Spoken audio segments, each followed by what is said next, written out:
আসসালামু আলাইকুম প্রিয় খামারি ভাই ও বন্ধুরা, আজকে নতুন একটি ভিডিওতে আপনাদের স্বাগত। তো আজকে আমি আপনাদের দেখাতে চলেছি শীতকালীন ব্রয়লার মুরগি পালন সম্পর্কে, কিভাবে শীতকালীন ব্রয়লার মুরগি পালন করতে হয় এবং কি কি পদ্ধতি অবলম্বন করতে হয় শীতের দিনে, সেটুকু আপনাকে আজকে দেখানোর চেষ্টা করব পুরো আয়োজন জুড়ে। আমাদের RS এগ্রো ফার্ম ইউটিউব চ্যানেলের সাথে থাকুন। প্রিয় ভিউয়ার্স, ভিডিও শুরু করার আগে আরেকটি কথা, আপনি যদি আমাদের ইউটিউব চ্যানেলে নতুন দর্শক হয়ে থাকেন অবশ্যই আমাদের ইউটিউব চ্যানেলটি সাবস্ক্রাইব করে সাথে থাকবেন। আমার এই ইউটিউব চ্যানেলে কৃষি বিষয়ক প্রতিবেদন তুলে ধরা হয় সবসময়। তো কথা বাড়াবো না, চলুন শুরু করা যাক আজকের মূল বিষয়।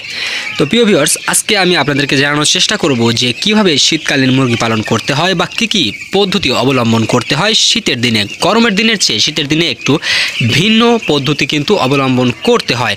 সেটি হচ্ছে, দেখুন, আমরা গরমের দিনে সাধারণত ব্রয়লার মুরগি লালন পালন করে থাকি। এই যে আমরা উপরে একটা জানলা দিয়েছি, আপনারা দেখতে পাচ্ছেন পুরো ঘরের মধ্যে আরেকটি জানলা। এটা কেন দিয়েছি? এটা দিয়েছি হচ্ছে তাপ সৃষ্টি করার জন্য।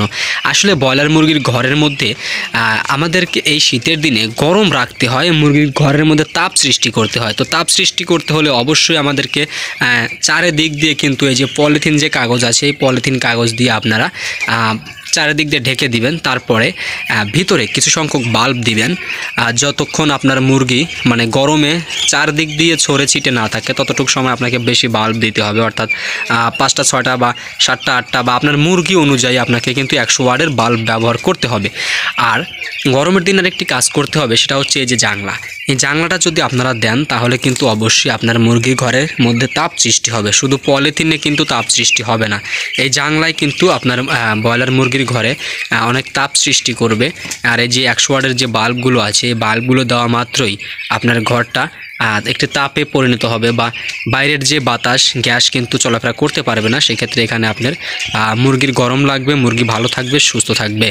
কিন্তু গরমের দিনে কিন্তু আমরা এগুলো কিন্তু করি না, যেহেতু এখন শীতের দিন।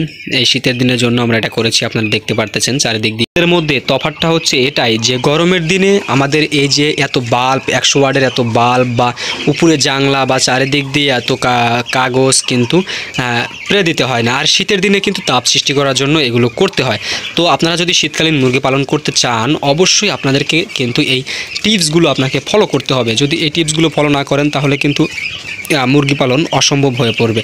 আর এই যে আপনারা নিচে দেখতে পারতেছেন যে তুষ, ধানের গুঁড়ো আছে, তুষ আছে, এরকম কিন্তু আপনাকে তুষ দিতে হবে। আর এটা কিন্তু গরমের দিনের চেয়ে শীতের দিনে কিন্তু একটু বেশি পরিমাণে দিতে হবে, একটু মোটা করে দিতে হবে, যেন আপনার মুরগির শীতটা না লাগে, মুরগির ঘরের নিচ দিয়ে যেন বাতাস না উঠতে পারে, গরম যেন হয়।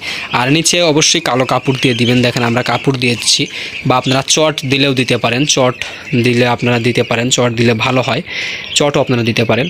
তো আমি সাজেস্ট করবো যে কাপড় দিবেন, ছাতির কাপড়গুলো দিলে অনেক ভালো হয়।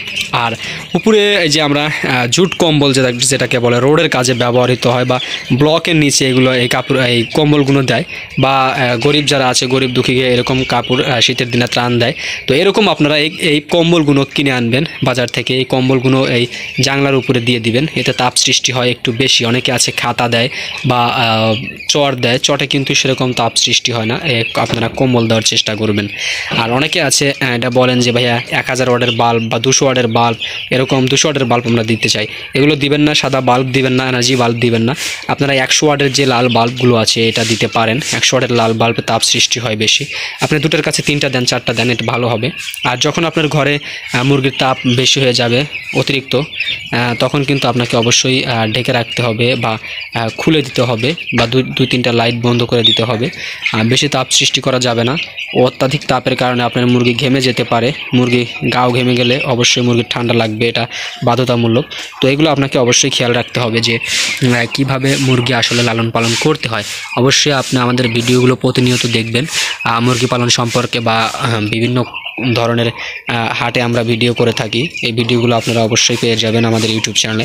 তো অবশ্যই ভিডিওটি ভালো লাগলে চ্যানেলটি সাবস্ক্রাইব করে রাখবেন, আর আমাদের ভিডিওটি আপনার বন্ধুকে শেয়ার দিয়ে দেখার সুযোগ করে দিবেন। তো আজকে পর্যন্তই, ভালো থাকুন, সুস্থ থাকুন, আমাদের RS এগ্রো ফার্ম ইউটিউব চ্যানেলের সাথে থাকুন।